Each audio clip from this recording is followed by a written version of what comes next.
Frères et sœurs, la paix soit avec vous. Nous célébrons les 5e dimanches de Carême. C'est le dernier dimanche de Carême. Et à l'approche des festivités pascales, les 3 lectures de ce jour nous portent toutes sur le thème central de la résurrection. On voit d'abord à travers l'évocation presque prémonitoire d'un visionnaire, c'est-à-dire le prophète Ézéchiel, qui promet aux exilés de Babylone que viendra un jour leur délivrance. Ce sera comme une résurrection. Et Saint Paul, dans la deuxième lecture dans son épître aux Romains, nous donne une réflexion théologique en affirmant que l'Esprit du Seigneur a puissance sur la chair. C'est-à-dire, il ressuscitera nos corps comme il a ressuscité celui de Jésus.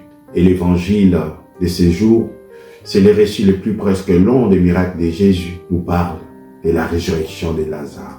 Revenons à la première lecture, frères et sœurs.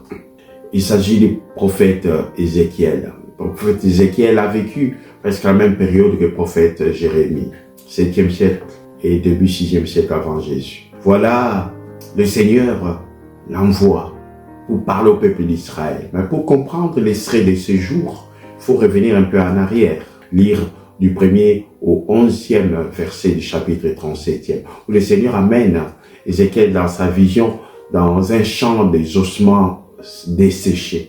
Il montre en disant que tout ça c'est Israël. Et il lui dit, tu leur donneras cet oracle. Ainsi parle le Seigneur Dieu. Je vais ouvrir vos tombeaux et je vous en ferai sortir, ô mon peuple.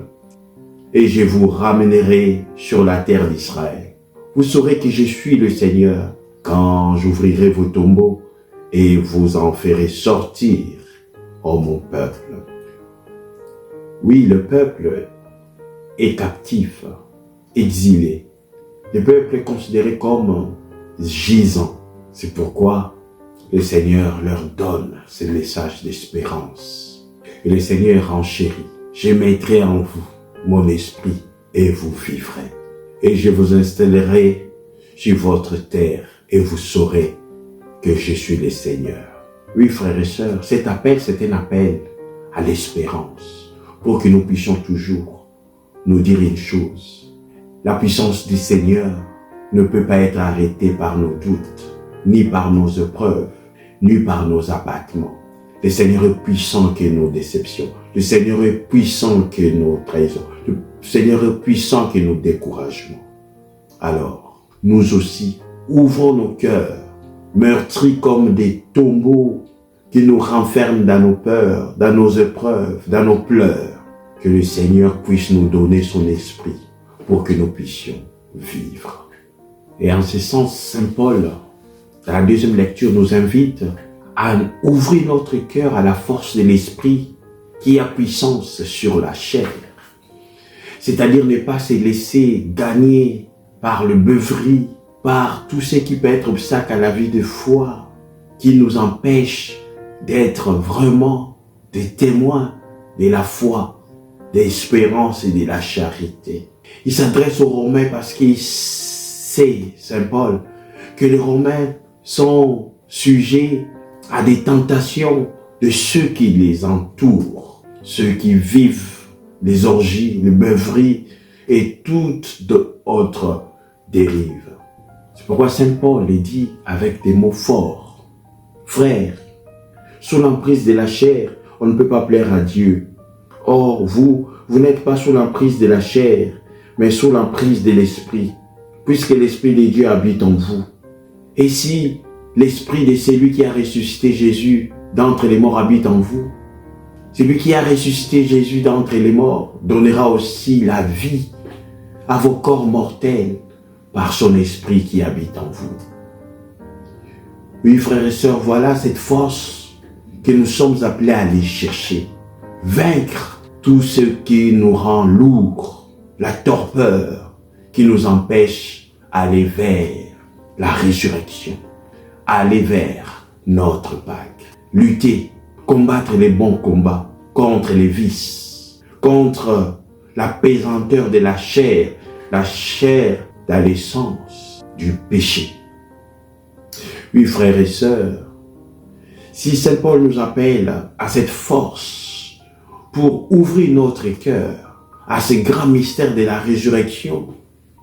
Chaque jour, le Christ nous remet debout devant les vicissitudes de la vie, devant les tentations de la vie, devant nos précarités, nos infirmités, nos péchés. Le Christ nous tend toujours la main pour nous relever. Et ce Christ-là n'a pas de retard dans sa manière d'agir. Dans l'évangile, on nous parle de Lazare qui est décédé. Mais on avait envoyé le message à Jésus pour dire ton ami Lazare est malade. Mais Jésus a pris encore 2 jours là où il était avant de venir à Béthanie. On peut avoir l'impression que le Seigneur s'est attardé. Frères et sœurs, il y a une chose qui me semble importante, c'est-à-dire l'apparent retard volontaire du Christ est salutaire, parce que le Seigneur n'attend que le moment opportun, les kairos. Ce n'est pas parce qu'il ne veut pas, mais parce qu'il sait quand est-ce qu'il doit le faire. Et dans notre vie de tous les jours, puissions-nous aussi nous dire une chose. Seigneur, aide-moi à comprendre ton kairos. Ton aujourd'hui, le moment opportun où tu me tends la main, le moment opportun où tu me dis, maintenant, c'est l'heure de te mettre debout. Voici les temps favorables. Marie a pleuré, Marthe a pleuré. Marthe a dit, Seigneur, si tu avais été ici, mon frère ne serait pas. Mais je sais que tu peux faire quelque chose. Frères et sœurs, puissions-nous comme Marthe et Marie dire aussi au Seigneur, devant les difficultés de la vie, quand on a l'impression que tout est fermé, qu'on est vraiment dos au mur, coincé, dire Seigneur, viens vite à mon aide, car je sais que tu es là.